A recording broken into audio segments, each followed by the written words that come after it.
The tragedy of the USS Indianapolis is considered one of the greatest disasters in the history of the United States Navy. If you've seen Steven Spielberg's 1975 mega-hit Jaws, one of the most riveting moments in the movie is a speech by the character Quint, recounting the slaughter of the crew of the USS Indianapolis by a school of sharks.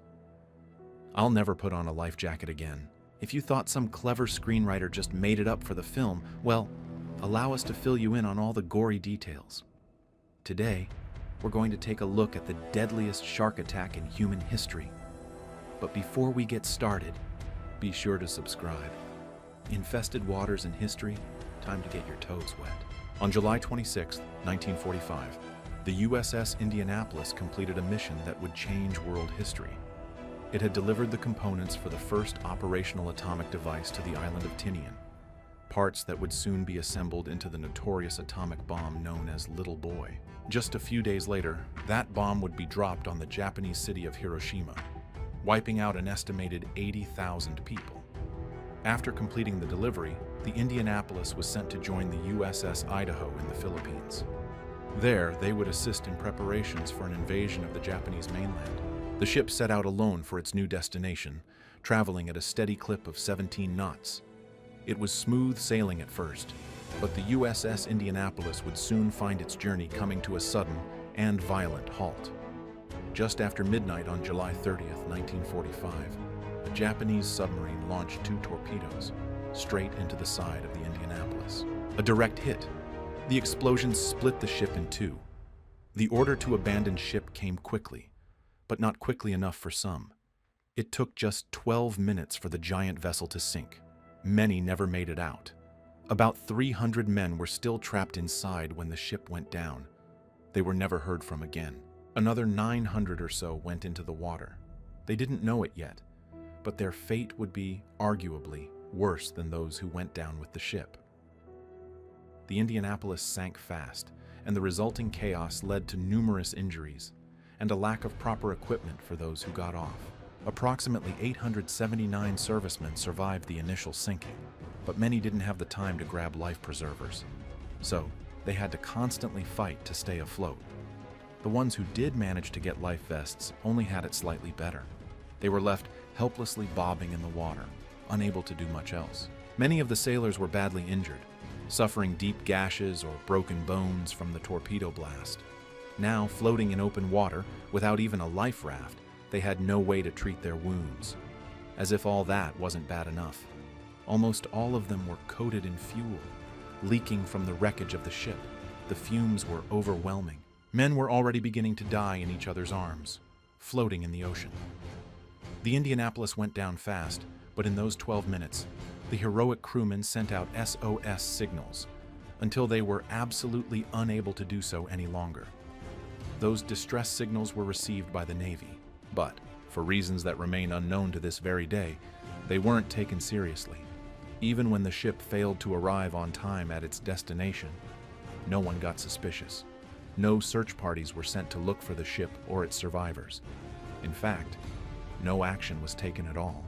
By sunrise, there was blood in the water, literally, and the sharks came to investigate. The survivors, aware of their presence, tried to stay together in groups as they bobbed in the waves. But no matter how hard they tried, eventually, someone would break away, and the currents would carry them off. Once a survivor was isolated from the group, the sharks would move in, quickly pouncing. Survivors report that everyone could hear the screams before a body was pulled under, and afterward, only the life vest would pop back up to the surface. This continued for days. While the shark attacks remained a constant danger to the men in the water, there was one thing that gave some of them a brief stay of execution. Some of the bodies that had been trapped in the Indianapolis when it sank would occasionally float up toward the surface. The sharks were just as happy to feed on these corpses. After all, they were a lot less trouble. Unfortunately, while the floaters from the ship slowed the decimation of the survivors, in the long run, it wouldn't be enough to save many. By that point, the sharks were in a full-blown feeding frenzy, and there were only so many men left. So, despite the brief reprieve, the survivors continued to endure more days of relentless shark attacks. Every time the sharks came in, We would kick and scream, doing whatever we could to drive them away. And it worked. On the surface, the survivors of the Indianapolis could see dozens of fins circling them at any given time. Beneath the water, the sharks kept up their attacks. However, they didn't always pounce immediately. In fact, sometimes they took their time. Apparently, the sharks would occasionally bump against the sailors in the water, but not necessarily attack them. A mind game, a cruel trick, meant to lull the sailors into a false sense of security, because shortly after, the sharks would strike. They dragged their victims down into the depths. With each attack, the water grew more bloody, only fueling the sharks' bloodlust. The sharks were certainly the most immediate threat, but they were far from the only danger the survivors had to contend with.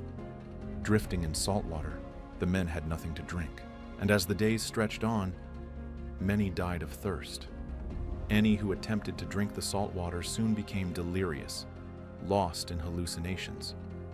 The life vests were also becoming increasingly waterlogged, making it harder and harder to stay afloat. One by one, men slipped beneath the waves, claimed by exhaustion before the sharks could even reach them. On the third day, several of the survivors found some crates floating in the water and lashed them together. While the crates weren't sturdy enough to use as a raft, they did serve another important purpose, drying out the life preservers. The men would wring out the life vests by hand, throw them onto the crate raft, and then put them back on when they were dry. This simple system allowed more of the survivors to stay afloat for longer. As an added bonus, one of the crates contained partially rotten potatoes, meager, but enough to be carefully rationed for survival. Then, on the fourth day, at 11 a.m., hope arrived. Lieutenant Wilbur C. Gwynn, flying a bomber on a routine patrol, accidentally spotted the survivors. He immediately radioed for help. The USS Cecil J. Doyle, a nearby destroyer, was alerted, and on his own authority, the captain diverted his ship to rescue the survivors. Lieutenant Adrian Marks was the pilot of a seaplane assigned to assist with the rescue. His mission was to drop rafts and supplies, but after witnessing survivors being attacked by sharks, Marks made a bold decision. Instead of just dropping supplies, he landed his plane on the water and began pulling sailors aboard. The plane eventually became so full that he had to tie survivors to the wings with parachute cords. By the end of the day, Adrian Marks had saved 56 men. He landed that big goose. I saw him when he came down, and as he hit that first wave and shot back up into the air, I didn't know it at the time, but it tore up one motor. He ruptured the pontoon, but he set that big goose down. When the captain of the Doyle arrived on the scene, he threw caution to the wind. Despite the risk of enemy detection, he pointed a searchlight into the sky, a desperate signal to other rescue vessels in the area. As it was wartime, this decision put his ship in massive jeopardy, but he could tell time was of the essence. Even with his resolve, by the time the rescue operations were over, only 317 of the original 879 survivors made it back to shore alive. A disheartening number, especially considering the Indianapolis had originally carried 1,196 men. The rest had succumbed to starvation, to thirst, to injuries, or to the sharks.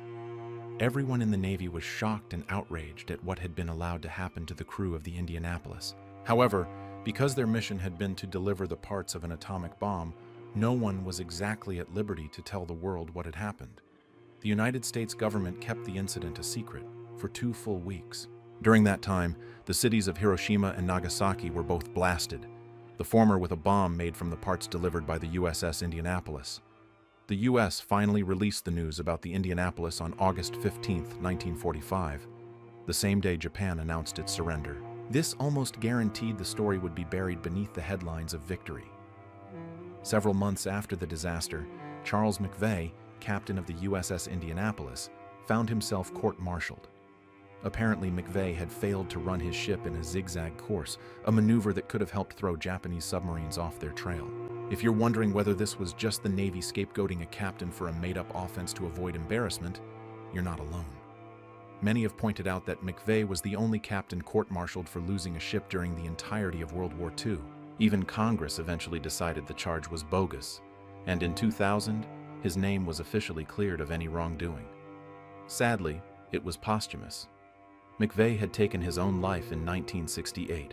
When multiple people die from shark attacks, it's usually the result of a series of strikes by the same animal, limiting the number of attacks that are possible. For example, in 1916, a shark known as the Matawan man-eater, which we covered in a previous video, killed 4 people and attacked a 5th. However, those 5 incidents unfolded over the course of 10 days. Finding anything that even compares to the nightmarish carnage experienced by the survivors of the USS Indianapolis is nigh impossible. The sheer quantity of sharks, the immense length of time they were given to feed, made this incident deadly on a scale unlikely to ever be seen again. So, what do you think? Is this your worst nightmare survival scenario? Let us know in the comments below. And while you're at it, check out some of these other videos from Weird History.